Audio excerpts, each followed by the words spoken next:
All right. Do you do Moscow Mule or do you do Kentucky Mule? What do you do? I do Moscow Mule, but I wouldn't mind it with bourbon though. Dude, Kentucky Mules. Okay, here's the thing. I know you guys are probably bourbon fans. You at least look like it.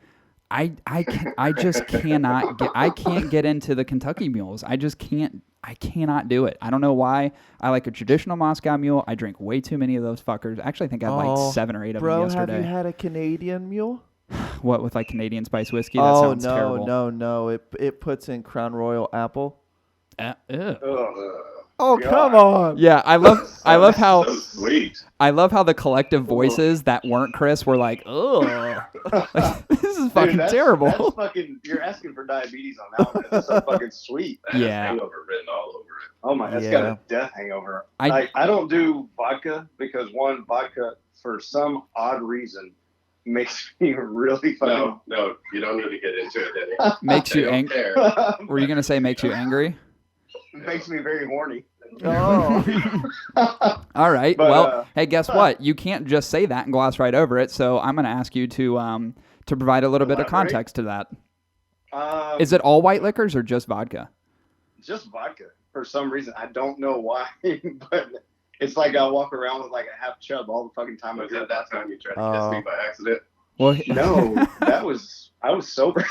Well, here's the good news, Denny. This is the great news, is that by the time you turn, let's say, 50 years old, where Viagra's probably going to be an everyday element for you, you just chug a little bit of vodka, you save yourself some money. Yeah, that's very true. My liver will die. Hey, all livers die eventually. All livers die eventually, my friend. I have living proof of the resilience of the liver. So. I have kind of the adverse. I kind of get putty dick after like a drink or two. Yeah, see, that's like nothing works. See, that's the thing, is you get like, most people get limp dick and you're walking around hard as a rocket. Doesn't make any sense. You're an anomaly. You're like an X-Men character, weirdly enough. You're like a Professor X experiment. That's your superpower, didn't it? Just go from 6 to noon with a little vodka. Little vodka, man. I got a fucking heart on. Hey, did you ever hear the story about, this is a true story, this guy who had, it was technically an allergy, and what happened was, and he got pulled over for a DUI, which is really fucked up, but then he ended up getting it reversed. He had a weird allergic reaction to like wheats and breads and grains, and what happened was, is every time he would eat anything that had wheat in it or a grain in it, that his body would immediately turn it to alcohol and he would get drunk. So he would get drunk from like eating slices of bread. He was. Are you serious? Yeah, when he first discovered it, he felt like something was off, but he didn't know what it was. And he was like, was out, and he developed this over time. He was out, like, ate a sandwich or something, and then literally was driving home, got pulled over, and got a DUI. And he told the cops, he goes, I wasn't drinking. I never had a sip of alcohol, nothing. And then he was finally able to prove that he had this internal allergic reaction that caused him to get drunk every time he ate like breads or chips or whatever else. Fucking so gnarly. He was his own distillery. Yes. Yeah. Yes, he was. Essentially, it's amazing. Isn't that crazy? You know what? I haven't heard that particular story, but I used to work with a guy at our Austin location for my main gig, and if he ate any kind of bread, if he ate enough of it, it would do kind of the same thing. He would get real lethargic and he would just be he would mellow out big time, and then he would start slurring his words. Not that it really converted to alcohol, right? But it kind of fuck with him. If you didn't know the guy, Those you are the might true think he was drunk. Superpowers right there. Dude, he may have had He may have had a stroke. He may have had like a slight bit of what this other guy had, which is like, think about it. Think about how much money you could save if you're just like, I'm gonna eat this slice of bread and just buying a loaf of bread. Smashed. Dude, that would be crazy. It'd be nuts. Of Jesus in him. Dude, they put him in jail and everything. He ended up getting all of it reversed just through like medical findings. So he got everything like thrown out and didn't have to pay like. I don't understand. Didn't have to pay any fines. Court costs whole nothing. grain. It was just whole grain. So I had a sandwich before I came here. so strange. Well, you know what? We should probably introduce you guys. So for everybody who's listening to this, we're doing something a little bit special today. And as we get into the episode, I'm going to kind of break down what we're doing. But we do have Denny and Marc from the CigarHeadz Podcast with us today as guests. And at about halfway through this podcast, we're going to introduce this, I guess you can call it kind of a new segment. This is the very first one that we're doing. But you guys, I mean, I thank you for being the first participants, and what I hope to be is something really cool, but it may completely fucking fall off the rails at the same time. Yeah. We just don't know yet. Yeah. Well, anything with us on it is more than likely going to fall off the rails, and I like it. Well, I'm just happy. I'm happy to break y'all's cherry. That's all. I know. It's going to be, I hope it turns out the way that I want it to, and if it does, we'll continue doing more and more of them, and of course, with you guys as well. So I greatly appreciate you being the experiment to this. Now, I do want to start off with saying this. I saw this on Instagram today, and I will say that I'm not a huge follower of baseball, but Houston did something pretty magical yesterday. Am I You're correct? fucking right, we did, by God. Altuve hitting that home run in the bottom of the fucking ninth. Is dude. that guy looks like a kid. Like, he looks like he's 5'2", 160 pounds. Actually, he's 5'6", 165 pounds. So I was You were not very that far close. off. Dude, he looks like a little tiny guy, and he bombed that home run. I could not believe it. You should have heard me last night. So when they walked Springer and Altuve was up next, I was like, okay, something was about to happen. In my head, I'm thinking it because I didn't want to jinx it. Could you feel the juju? And What, did you have do some what? weird intuition? Well, I had a really good feeling. Just like when the Yankees in the top of the ninth, when they tied it up, I had just told my wife, I said, I don't have a good feeling about this guy. He's going to go deep. And what happened? He hit a 2-run fucking shot, tied up the game. I was like, motherfuck, dude. But then when we were up, we had 2 outs. Springer just got walked. Altuve was up. I said, okay, if anybody can do this, Altuve can be the one to do it. So, but I'm just sitting here thinking, just hit a double. Don't even take one deep. Just hit a fucking double down the right field line in the corner. Springer more than likely can score from first because it's 2 outs. He's going to be running no matter what. Right. And then Altuve just hits that fucking thing deep. And as soon as he swung and made contact, I started yelling because I knew it was gone. Yeah, dude, he I bombed just that. saw it and I was running around the house like a 3-year-old, screaming and pumping my fists and yelling and jumping up and down and saying "fuck you" to the Yankees. Oh, it was phenomenal. That's, you know what I love about it too is that it's just like the Patriots in football. It's like no one wants to see the Yankees go again. Like everybody's just exhausted by it. So it was really cool when I was watching the highlights this morning when I woke up. I was like, holy shit. And I was like, wait a second. That means the Yankees are out and the Astros are going to the fucking World Series. That's insane. Second time in 3 seasons. Dude, that's wild. That's why. So my thing is, who gives a fuck about the Texans? You guys got it in baseball right now. Who gives a shit? You know what I'm saying? I do. I care about the Texans. I know. care about the Texans so much, and it breaks my heart. I think I already told you that I always root for the Texans. For some strange reason. I love DeAndre Hopkins. I love Deshaun Watson. I think they've got incredible talent. There's something about that team that is just to love. And I think it was when they were on Hard Knocks a couple years ago, right? If I'm not mistaken. Yeah. So I think it was when I watched Hard Knocks where I was like, man, I really like these guys. And plus I like your coach because he has that butthole chin, which I think is kind of cool. His chin. Well, you're about the only one that likes that motherfucker. Oh, I know. Nobody fucking likes him. No, yeah, he's a turd Ferguson for sure, but you got to admire his chin. Here's the thing. His chin, he's got such a deep hole in his chin, you could spelunk inside of his chin, which is really strange. It's so weird. You can take body shots. You could just have him tilt really his head back and throw Lay down, coach. pour a little bourbon in there and just take a little swig out of his little pit chin. So strange. Hey, coach, lean your head back for about 15 minutes. I got to down this drink. What's his name again? Is it not Bill O'Brien? Bill O'Brien. I was thinking Bill O'Reilly. I was thinking the rapist, but different guy. Bill O'Brien. Man, I always sense magic with that team. I wouldn't feel too bad about the Colts beating them because the Colts, ironically enough, look strangely good this year, which is weird to say. We can never beat the Colts at Indianapolis. I know, that's tough. Happen. We can barely beat them in Houston. What are you talking about? I know. There's always something weird about that matchup.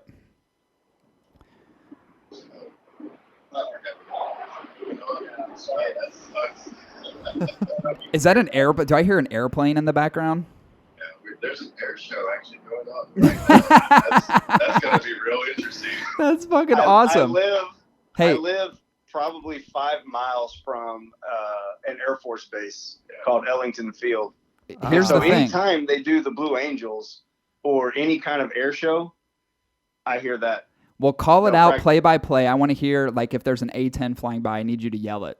Be like, Well, 2 A-10s. Warhog. Well, I can't see them because we're in the sunroom, All right, and that's fair. you never know where they're going to fly. Like, a lot of times they don't fly over I never see them flying over our house. Yeah, just I go just somewhere else. hear that fucking, I don't know, whatever sound they make. Yeah, I didn't Yeah, know that's what perfect. that was at first, but then, I mean, you could easily deduce that it was an airplane flying or a jet of some sort. Or Denny just ate something. He's got the Bee Gees. Yeah, that happened. Dude, if you hear that on our end, there's no airplanes. That's just Chris. Yeah. That's just Chris. That's the fucking Moscow Mule he had last Oh, night. dude. Yeah, for sure. Fucking dangerous meal. So anyway, so you guys are also hosts of a podcast, which is kind of crazy. 2 dudes in a podcast, another 2 dudes on a podcast. It's really why I feel this whole matchup was very appropriate today. What episode are you guys on now? Because you're flying through. Like you've completed, I don't how many at this point? You're in the 30s, right? We just Recorded 43 last week, but we Jesus. recorded 44 today. Good googly moogly. Yeah. we kind of cheated. We had I took your advice, Cory, when we first when I spoke to you that one day at the shop. Yeah. When you were like, my advice would be record 2 or 3 episodes and launch them all that same day. Right. So within a week, we recorded 3 episodes. We recorded 2 episodes one night, and then we Never recorded. again.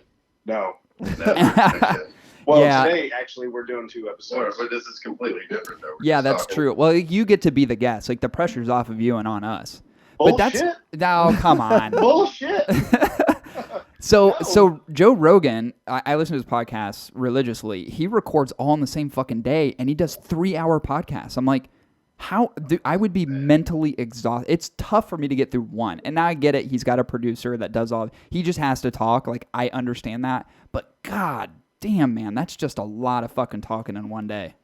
Yeah, it is. That is a lot. I'll be dead, and by the time we get done recording this one and record ours, I'm gonna go sit in the house, and more than likely, I won't be speaking very much after that, just because I'll Just be. gonna be making hand signals. Dude, I'm the Yeah. same. Yeah, no, I feel you. It is very exhausting. I was like, it was weird because I was thinking about earlier. I'm like, I have such a long night ahead of like trying to get everything produced and done. But you know what? It's the magic of podcasting, so I don't mind it too much. So let me ask you Yeah. this question. What have you guys found now that you're recorded through episode 40? What do you feel is different now in terms of your style, in terms of what you review, what you break down, the dialogue, than it was, let's say, in like episode 5? Like, what changes have you guys seen? We really changed the way we kind of, I guess, reviewed cigars. We kind of we were going at it not really knowing what we were doing, and we still don't think we really know what we were doing, but we kind of like refined that a little bit and decided, I guess basically it's just knowledge. Like it's just Right. our palates have advanced so far from whenever we first started. We can definitely tell the difference between now and then. Yeah, of Oh, course. Yeah, but another thing that I think that we've kind of changed up is one, we always review cigars that we really like, Right. but at the same time, we also want to attract new listeners. Sure. And so what we do is we try to, like, our favorite cigars are heavy. We go outside the bubble of our bubble and Yeah. try Right. to Right. basically cater to everybody now. Right. Sure. So what we try to do is we try to review. I don't really care for Connecticut's. Some are good, but for the most part, I don't really care for them. Yeah. Right. I I really feel do ya. enjoy them in the morning with coffee. But other than that, these goddamn airplanes, man, I swear. I to know. God. They actually sound kind of cool. I feel like I'm at a football game where they do the flyovers. It's kind of dope, actually. I may like snip this out and put it in the front of the podcast and be like, how American is this shit? Cue fly by. But so that's one thing that we try to do is we want to attract new listeners. And I feel like, or Mark and I actually both feel like if we're always just smoking only dark, heavier cigars that we like, It limits to to the people who are going to be listening, because they'll be like, well, I'm not ready for that, so I'm not going to smoke that right now. We're already in a niche, category. Not everybody is a cigar enthusiast. Not everybody smokes cigars. So we want to gather as much as we can from the people. Right. Right. So we try to explore the whole gamut. Yeah. Yeah, that was, you know what? Interestingly enough, that was kind of a challenge for Chris and I. And it's funny that you mentioned Connecticut's, because we had like a flurry of Connecticut's we reviewed all in like 3 or 4 weeks' time, which to me was the most god-awful garbage experience of my life. It wasn't that bad. It was pretty bad for me. No. Chris really enjoyed what we reviewed, and I was just like, oh, another fucking one. It wasn't that bad. You gotta baby him. You can't smoke them fast. You gotta take them slow. I know there's a means to make it to make it more palatable, but even so, I feel what you're saying, because I felt the same way, and I was like, we really need to challenge ourselves to kind of get out of this box that we're in. And I feel like we've done a pretty good job of that, but I do agree with you. It's like to make it more, I would say, relatable to your listeners, you really have to kind of go out of bounds of the things that you truly enjoy, because I'll find myself going, oh, I really want to review this, and then instead I review the CAO Vision, which could potentially be the all-time worst cigar ever created.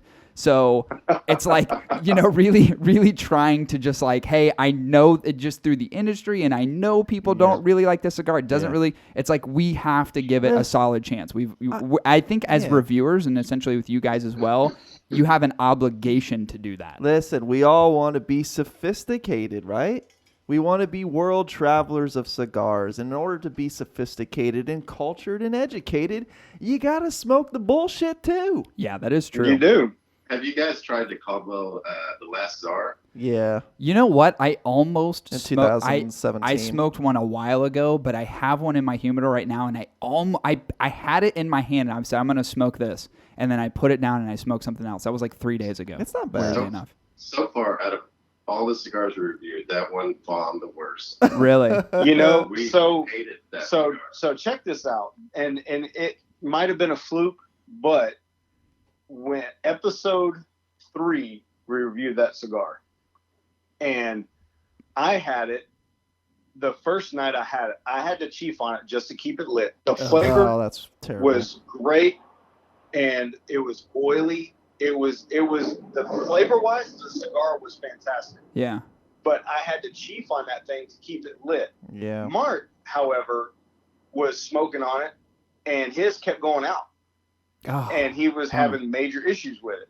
So then I told Marc, I said, look, before we do a true review on this thing, we need to smoke it again. And because I enjoyed the flavor, and I didn't like having to puff on the thing the whole time. There is the thing as a bad batch, so we're just like, you know what? Let's not knock it too hard. Let's try it again. Right. Yeah. So the very couple days later, it wasn't the very next day. Couple days later, Marc comes up to the shop and he buys one. I buy one. Marc is having, so we reversed. Marc kept having to chief on his never went out, but he had to keep chiefing on it to keep it lit, and he did like the flavor, but me, I wasn't even halfway done with it, and I had to relight it 8 times. Yeah. Yowzers. I can't believe after time number 3 you just didn't put it down. So I commend you for powering through. So like burns like kindling. Just like I'm telling you, immediate. man. And it's out. It was fucking terrible. And it got a bad review from us. Flavor wise, I thought it was great. We've ever done was that cigar there. Yeah. And it happened to be episode number 3. Yeah, it was episode number 3. And we remember it was like, oh, like the Last Czar, it sucked that bad, huh? Yowzers.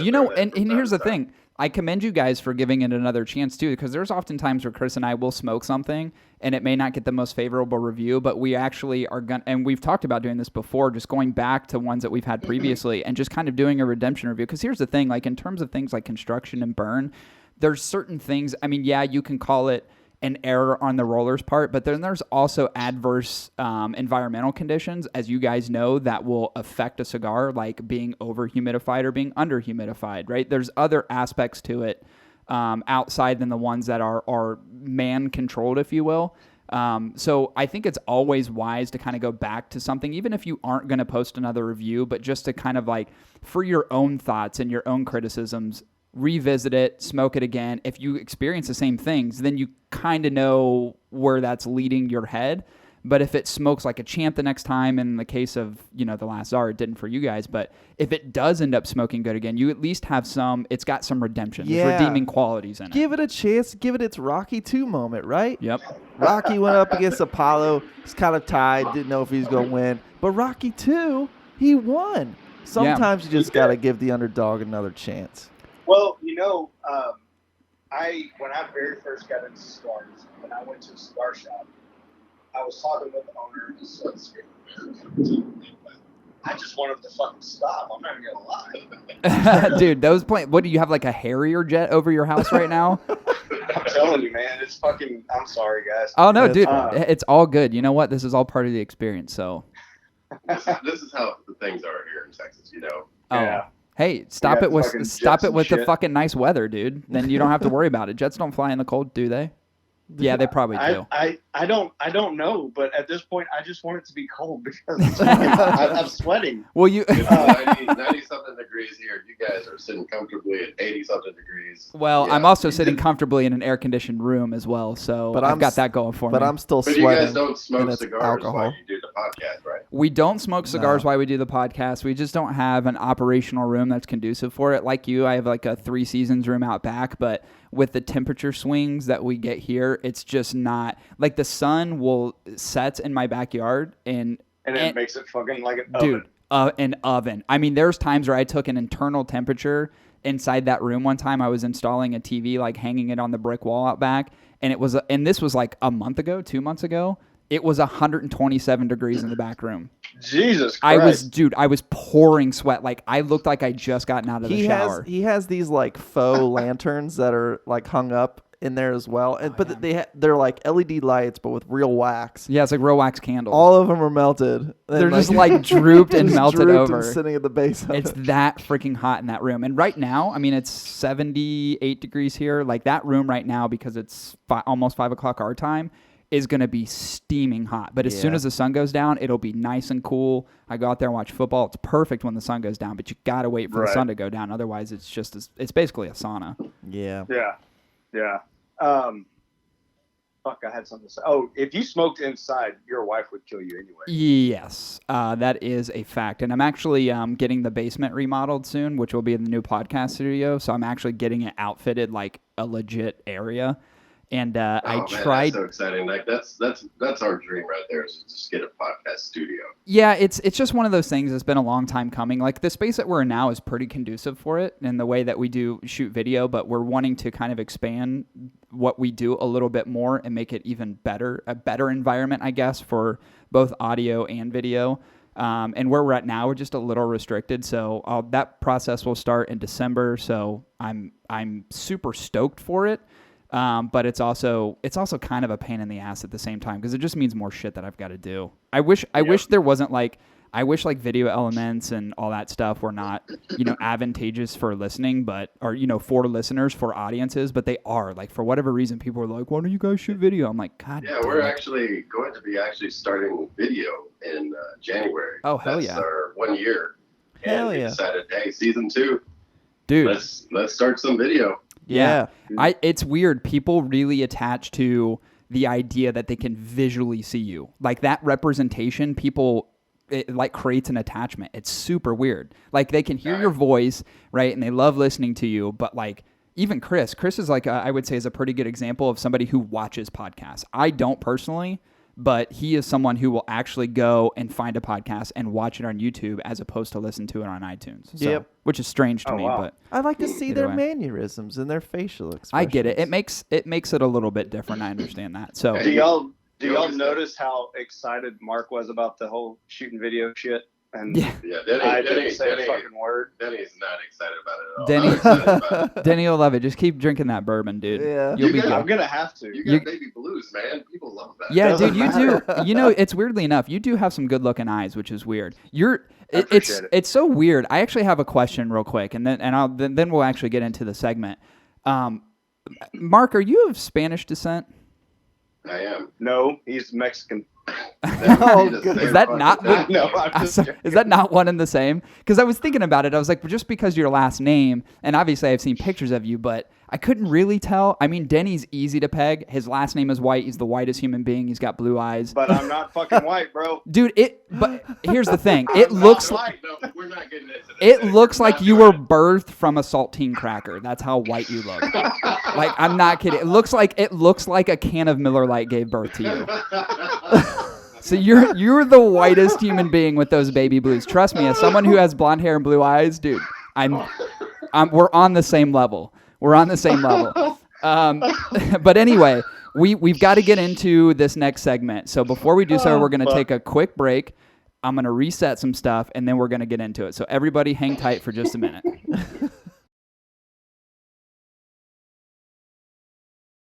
All righty, everyone. We are back. And this is, as I mentioned earlier, kind of a new segment that we're doing. I don't even want to call it a segment. It's just kind of a new opportunity to really break down a cigar. So what we did is we invited Denny and both Marc onto the podcast, and what we're going to do is we're going to do the first cigar head-to-head challenge. What that means is Denny and Marc are going to come in with their own unique cigar, and we're going to come in with our own unique cigar, and we're going to sell it to the collective Hot Ticket podcast audience. What we are going to do on the outside of that is basically our thoughts and opinions don't really matter, because at the end of the day, we're going to put out a poll for the audience, the collective Hot Ticket podcast audience, to actually rate which one they like better. And then it's may the best man win. 'Tis the season. It is voting season. I feel like this is very appropriate. Let's make cigars great again. I couldn't agree more. Now, here's the thing, and this one is relatively easy, and I'm sure you guys probably knew that when I set the criteria forward. But going forward from here, I'm actually going to make the criteria a little bit harder. So here's the criteria that I gave Denny and Marc, and then that Chris and I obviously have to follow as well. Say it with a real serious tone, too. Number one, the cigar cannot be a Connecticut. It's ironic and funny that we were both talking about Connecticut's because I was like, I'm tired of fucking smoking them. They've got to be off the table. Must have a Nicaraguan component, either in the wrapper, binder, or the filler. Cannot be less than a 50 ring gauge. And I added another component, which was, I believe, could not eclipse the $12 mark.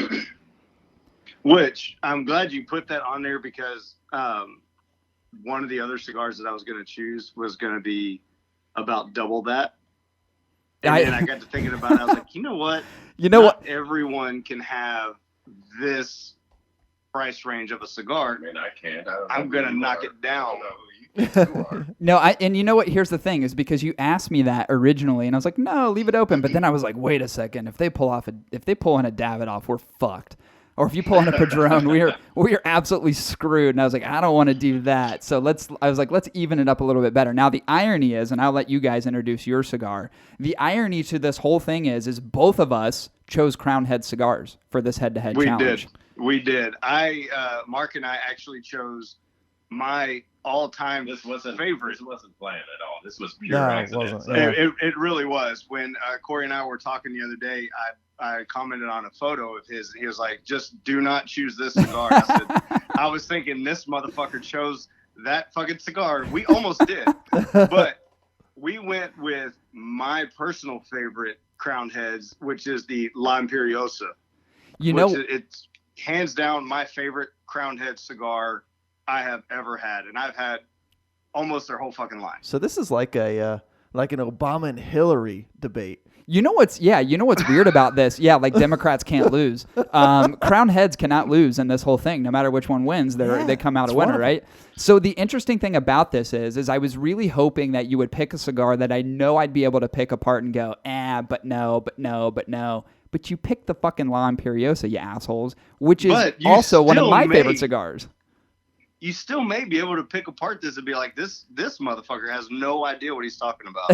And of course, I cussed a lot, so I hope I'm not offending any of your listeners. No. Dude, if you've heard the shit we say, our last episode, Chris and I talked about eating babies for like 40 minutes. And then, So there's that. And then went on a rant like Joel Osteen. I actually had a friend of mine. I hate that guy. I fucking hate that guy. Hey, isn't he in Texas? Yes, he's here in Houston. But he is here in Houston. Yeah. And he is hypocrite. Of course he Yeah. is. Yeah. Doesn't he He is own a the coward. Astrodome, or does he do his thing in the Astrodome? No, he owns it it's called the Summit, which is where the Houston Rockets used to play Oh, before that's they moved right, over that's to right. the Toyota Center. Gotcha. And that's where his church is at. He's a coward because when we had the big flood from Harvey and everything like that, Right, he he pieced wouldn't out, let right? anybody into his church and everything, but he was like, "Oh, it's flooded." And there's plenty of videos from people, like ordinary people, that took videos from their cell phones, so how it was not Not flooded. flooded. He just was like, I don't want all these people in here. Yeah. He's like, yeah, I'm not that's willing to exactly- bring in the homeless. And it wasn't even, that's the sad part. It wasn't even the fucking homeless. It was His the church people. is in a great part of the city, which Yeah. has a lot of fucking money. But Yeah. that part of the city is also known to flooding. And he didn't want people to come in. I hate to say it, but like, I would say religious figureheads like that are of that kind of stature, I believe most of them are probably hypocrites. Actually, I He's can not a tell you religious there. Figure. He's a cult. That's all it is. It's Yeah, just a cult. dude, he's weird too. Have you With- seen how much plastic surgery that his That's a lot face of is like money. forever frozen? It's so strange. And that fucking creepy ass smile that he has. Yeah. I fucking hate that guy. So weird. Serial killer smile. Ugh. Anyway, we got like anyways, really off let's get topic back. here. So Yeah, we did. Sorry. Chris and I are bringing forward the Crown Heads La Carême Belicosos Finos 2019. So this head-to-head, as we've already stated, is going to be a Crown Heads versus Crown Heads. Now, since you guys are our guests, we're going to allow you to go first. So you articulate to us in the audience exactly why you feel this cigar will rule over the Crown Heads La Carême Belicosos Finos. Oh, God. I've even had whiskey to calm myself down, but as soon as you said y'all go first, my heart started racing. Nah, you dude, good. it's all You're good, baby. It's all good. You want me to hold your hand? No. Hold his I hand. would like- Just hold it. You may need to give him a Yes, puke okay. bucket, though, for Christ's There sake. you go. Nah. It's so clammy. Your hands are clammy. They are. I'm sweating, dude. I'm telling you. Anyways, all right. So what we did, we chose the Dukes, which is a 5.5 by 54. Okay. The wrapper on this cigar is Ecuadorian Habano Oscuro. The binder is Nicaraguan, and the filler is Nicaraguan. That's Sweet Lord. It's one of the things that I actually really enjoy about the La Imperiosa is more in the wrapper than anything. Strangely enough, because usually I'm kind of a what's in the filler, what's in the innards, but I think that wrapper type. God, why am I giving you guys I was more like, keep it fucking going, ammo? man. Yeah. You know Keep what? going. That cigar sucks balls because that wrapper type is terrible. Yeah. CigarHeadz zone. And I have all the power, and I can clip any of this out and just reformat it. I heard Anyway. that, better not. I heard You that better Denny and fucking Marc not were do it. socialists anyway. Yeah, I'm recording this on my end too. So. Fuck. So to me, this cigar, when you look at it, it looks like a chocolate bar. Yeah. And this bad boy comes out of the My Father factory in Nicaragua. And what makes this cigar special is it's almost the same blend as a highly coveted Las Calaveras 2014. Right. Yeah. Right. Now This here. cig- Now let me go ahead. ask you this question real quick. So the Las Calaveras 2014 is like supposed to be the holy grail of cigars, but have you guys tried the 2019? I've had the 19 5 or 6 times. I've really enjoyed it. It's not near as dark as I thought it was going to be, Mhm. but that being put aside, I have really enjoyed that cigar. I think it's fantastic. I like it a lot better than the 18, Mhm. but out of the ones that I've had the 15, 16, 17, 18, and 19. Yeah. Gotcha. My favorite one that I've been able to try has actually been the 17. I'm kind of with you on the 17th. I know we're getting off track again. I was really trying to divert the attention and try to make a connection as to why the 19 was better than the 2014, but you didn't bite. So good for you. Objection, Your Honor. He's leading the witness. Continue, Dude, sir. He's just playing dirty. It's all good. It's all good. Continue. So for me, the wrapper it's dark and it's oily. It's also veiny, moderately Moderately veiny. Say mildly. The band is very classic and Cubanesque to me. Got that baby blue. When I look at Oh, the yeah. band, it makes me think of old school 1960s pre-embargo cigars, although I've not seen too many of those. But from the way that the band looks to me, that's what I think of being from back in that era. Do you understand what I'm saying? Yep. Yeah. Yeah, 100%. Yeah, the and band I is think that teal teal blue. look, yeah, it sets it off for sure. It does, with that gold trim, and it's got that classic old school crown right in the middle of it with La Imperiosa Nicaragua written in white, like going around the oval part of the band. It's very classic. It's very classic looking, and the cigars come in a 24 count box, and it only runs at about $9.75 a pop. Right. And for me, the smoke lasts about an hour and a half, or an hour and 15 minutes tops. It's a bold smoke, and for me, I personally wouldn't recommend it to a new smoker. I think if you're just beginning, this is not the cigar you want to go. Well, yeah, Right. but if you're moderately getting into cigars and you're starting to smoke some dark cigars, heavier cigars that are going to have some more pop to it, I think you can give this one a shot. So you think this is like a good transition cigar into somebody that wants a bigger, bold flavor? I think so. Okay. I think so. The cigar to me is spicy throughout, and I say to me a lot of times it's not a high amount of spice though. It's a moderate amount of spice. It's just enough to warm up your tongue. Sure. It is, but I'll say to me a lot because I know everybody's palates are different, and so when I describe cigars, I describe how it tastes to me.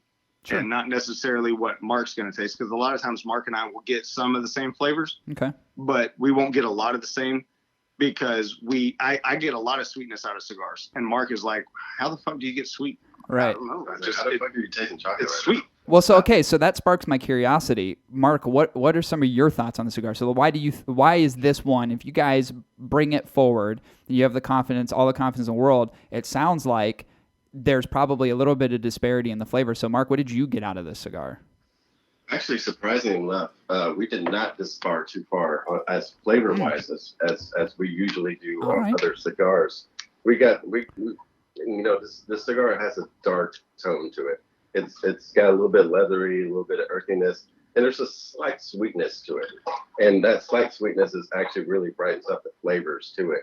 If you retrohale, which not many people do, but if you do retrohale, you get a little bit of a cedar or oak aroma coming out of it. Sure. Which I like to retrohale. I was not always the retrohale kind of guy, but I've taught myself how to do it correctly. Sure. And just that retrohale alone really changes that flavor profile. It's really great. And what's surprisingly enough is that this is a complex cigar. It's not just the same tone all the way through it. About a third way through it, we got a little bit of chocolatey, a little bit of sweetness to it, but it was very, very quick. It just happened, and we both got at the same point of the cigar, which was crazy because our palates are similar but not the same. Right. So that's what was really kind of boggling to us is that, like, hey, are you getting a little bit of chocolate? And we looked at each other and we're like, yeah, actually, I'm getting a little bit of like a sweet chocolatiness to it. And then after that, it's over. It was as soon as we got that chocolatiness out of it. It's funny because I had just taken a puff, and a lot of times I'll let the smoke just kind of ooze out of my mouth. Yeah. And I like that description. Ooh. Yeah, that was a little gross sounding, but it's like something Chris would say. So dark, oily, and veiny, it just oozes out. I was very empathetic to it. Yeah. But and I was like, I'm kind of getting some chocolatiness out of it. And I looked over at Marc and I was like, dude, I'm getting some chocolatey. He was like, yeah, it's about right here. And I looked, and we're about the same spot of the cigar. And just as quickly as we got it, it was gone. Mm. Now, did you like that, or were you disappointed in that? I actually appreciated that because I like complex cigars. Me personally, I like the complexity of a cigar giving me different levels of flavor. I don't like single tone cigars. That's not. They get boring after a while. Sure. Yeah. Like if you have something that never changes on you, and I'm not saying every single cigar has to change all the time for me to really enjoy it. That's not the case. But there's some cigars that I feel like they should have some kind of change in them.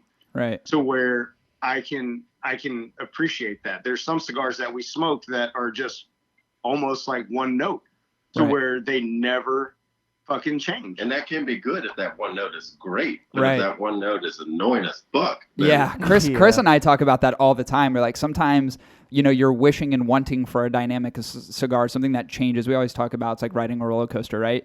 Then other times, especially if you get something that is one-dimensional, you just hope that one dimension is absolutely amazing. So for the entirety of an hour and a half smoke, you get nothing but greatness. But sometimes I think you're rolling the dice a little bit on something that's a little bit more static in flavor, Especially or is a little bit more monotone. It's super oaky or super, earthy. Right. That can get a little taxing on somebody's palate. Sure. Yeah.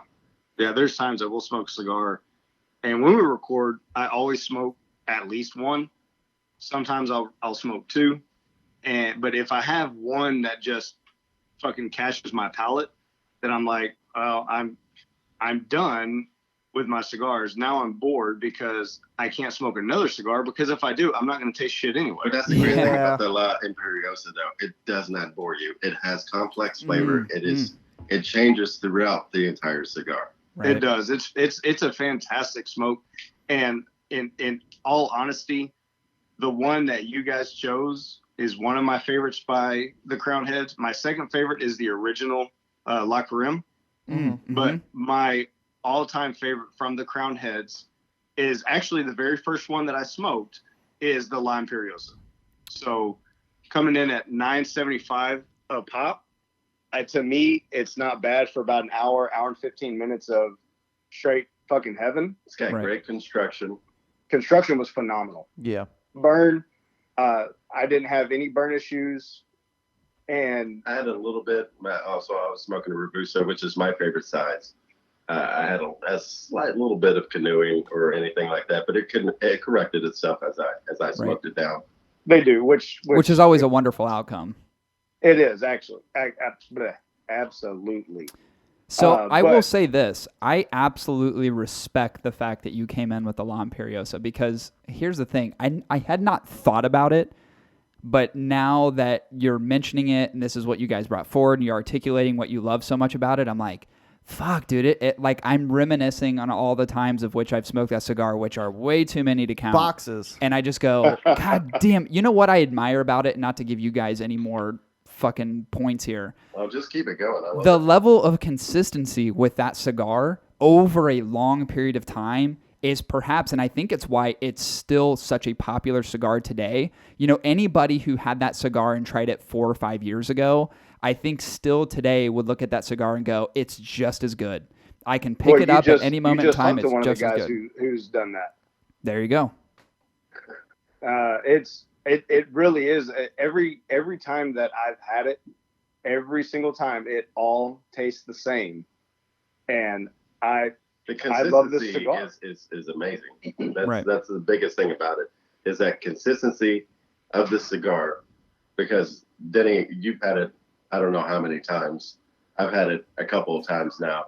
And the consistency of the flavors, it's right where it needs to be. It is. It's a phenomenal smoke. And so for all of the Hot Ticket listeners, I know that Cory and Chris are going to be the favorites. And it's all good because they're my favorites too. If you have not had this fucking cigar, you really need to go try it. You need to go find someone to try it. For the amount of money you're going to pay, man, it's going to be tough to beat it, honestly. Yeah, phenomenal. Yeah, I would like to say I could disagree with you, but I kind of agree with you, which doesn't make my position any easier. I was literally gonna throw some slanderous shit at you, like, yeah, they're fucking socialists, they're fucking racist, just to discredit you. But that was so sweet. I don't even want to say it that. was. I don't either. I don't. You know what? Here's the thing. We could have got political and pulled out some personal attacks, but I'm not going to. We can't be racist and brown. So yeah, Mark and I are both brown, so you really can't be racist. I can start with me with that brown shit. You stop it. I won't say anything. All right, so that was awesome. And I appreciate your guys' statements on that cigar. Again, it's really hard to discredit, especially La Imperiosa. I feel like you kind of knew that I wasn't going to attack another Crown Heads cigar, so kudos to you. But we're thinking we're coming up with something pretty hot and special as well. Chris, what are we smoking? What are we breaking down? Brother, I mean, we've smoked it so much. It's the Carême Belicosos Finos 2019, bro. That's true. We have smoked it a lot. And, of course, this is a special edition off of the regular La Carême line. And they actually brought this cigar back from 2018, reintroduced it for 2019. What is it comprised of? Man, brother, that wrapper is a Connecticut broadleaf, binder, Sumatra, and fillers Nicaraguan. And we had this in the 5.5-inch by 52 ring gauge Belicoso. And this is a $10 stick, which is very, very comparable to the La Imperiosa. Yeah, it's actually kind of striking in terms of size, what you guys chose, and then, of course, what we chose in this cigar, and obviously both being Crown Heads. It's like, man, could they get any more comparable? I mean, other than really the components of which make up this cigar, I feel like it's like, fuck, we got pretty close there. But you know what? Let's just focus on this point for a second, right? Let's just take a look at the profile of this cigar, all right? And I'm speaking to all of my American friends and countrymen right now. Hey, there's no more American than planes flying over. I don't know what you're talking about. That's what I'm saying. Yeah. Listen, and this goes out to all of my NRA and gun-carrying fellow citizens. Hallelujah. Goddamn right. Amen. I just want you to pay attention closely to this Vitola and its size and its profile. It is like carrying around a 50 cal bullet. And you know what? If I could load this into a 50 cal and shoot it into everybody's mouths to enjoy, I absolutely would. I absolutely would. You know, like cram in everybody's mouth. I like that. Exactly. I'm not gonna lie. A little- Fantastic choice. A little creme in everybody's mouth. I like it. That's fucking hilarious. You know what I really enjoy about this cigar is that it's got sweet and spice and everything nice. That's what I like about this cigar the most. You guys mentioned it with the La Imperiosa, and I think you can't beat a cigar like this particular one in terms of change up. There's always something strikingly different about this cigar all the way through. Like, I smoked this cigar the other day on a walk, and it was like, it seemed like every 5 minutes I'm like, oh, there's something new. Oh, there's something new. Oh, there's something new. Anybody with ADD would love this cigar because it's constantly fucking changing up and refocusing. That's what I really enjoy about this cigar. And now, The best thing about cigars, though, is that it's just a change of things. I know. Right. Like there's no staleness in this cigar at all. What I love about it is it offers up a little bit of everything. It has subtle spice in the background, which personally, from a palatability perspective, I really enjoy. I don't like too much spice up front, but it's got that sweetness and it's got a little bit of that earthy undertone to it. I think the balance and the complexity of the cigar is 100% on point. Now, here's the thing. When they first released this cigar in 2018 under this Vitola, I said this is absolutely the best Vitola you could ever create for this blend. I really enjoyed just the standard edition La Carêmes. I love them. It's one of my favorite cigars. And then they introduced it into this Belicoso, and I'm like, this hit the marker. And realize the fact that it was so popular in 2018, John and crew decided to reintroduce the same blend and the same Vitola for 2019. It's fucking magical. And as a matter of fact, if they don't reintroduce it for 2020, I'm going to be fucking pissed. That's how good this cigar is. Like on a scale of 1 to 10, how pissed? Like boycott pissed. You know, I will say this. I highly doubt that, Chris. I highly doubt that. As a little bit of a side note, and I like to think, I told John this, I like to think I was a little bit of an ambassador for the Court Reserve is now being reintroduced back into next year.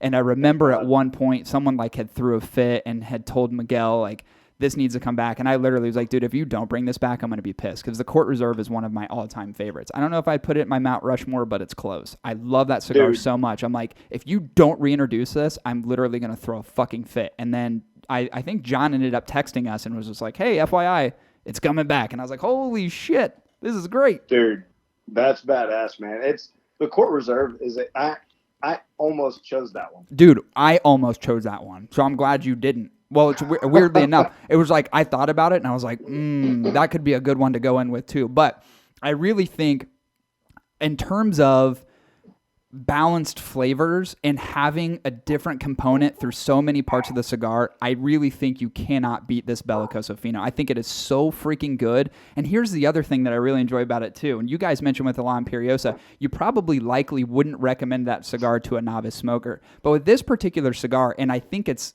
similar to the the La Imperiosa in terms, I think it's a good transition cigar, but I think it's an early on transition cigar. So anybody who's really starting to dive into the world of premium tobacco, I think you can introduce this cigar to them a little bit earlier than you can introduce the La Imperiosa, because it does have, in my opinion, better balance of kind of a sweeter flavor profile, a little bit of a creaminess to it that isn't so bold and upfront like the La Imperiosa. So I do think this cigar is probably a better fit through a more wide spectrum of smokers.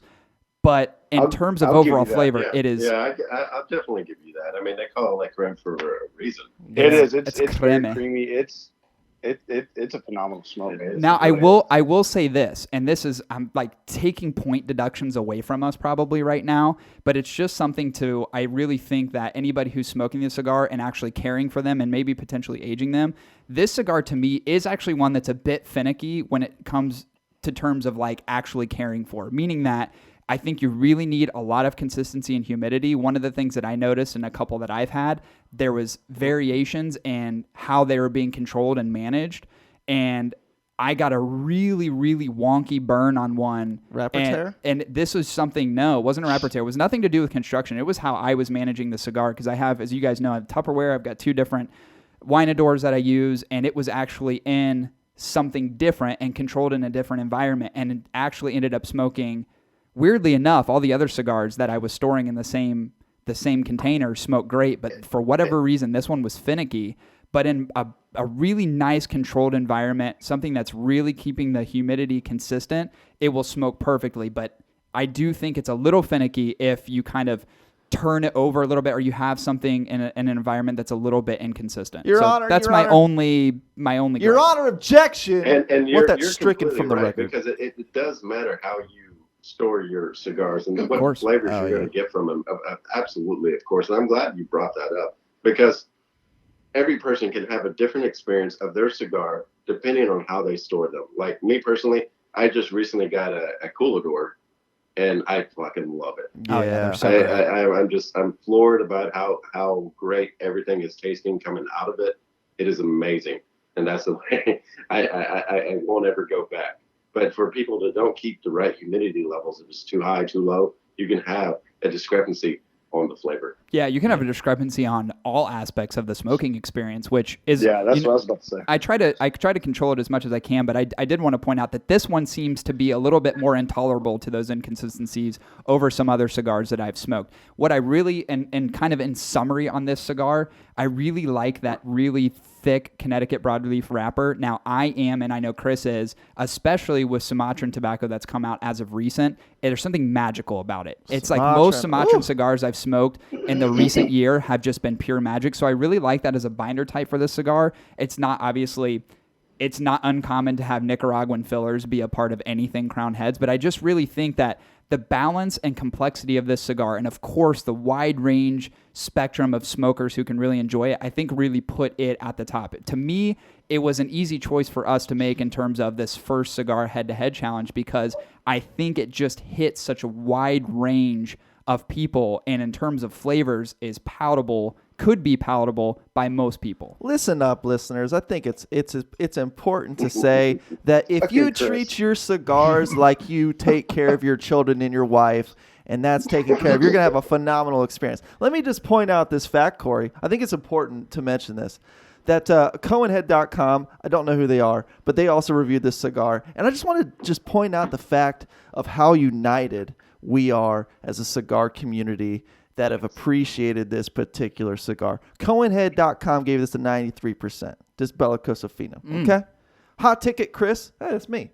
I gave it almost a 92%, okay? Cigar Coupe, 92%.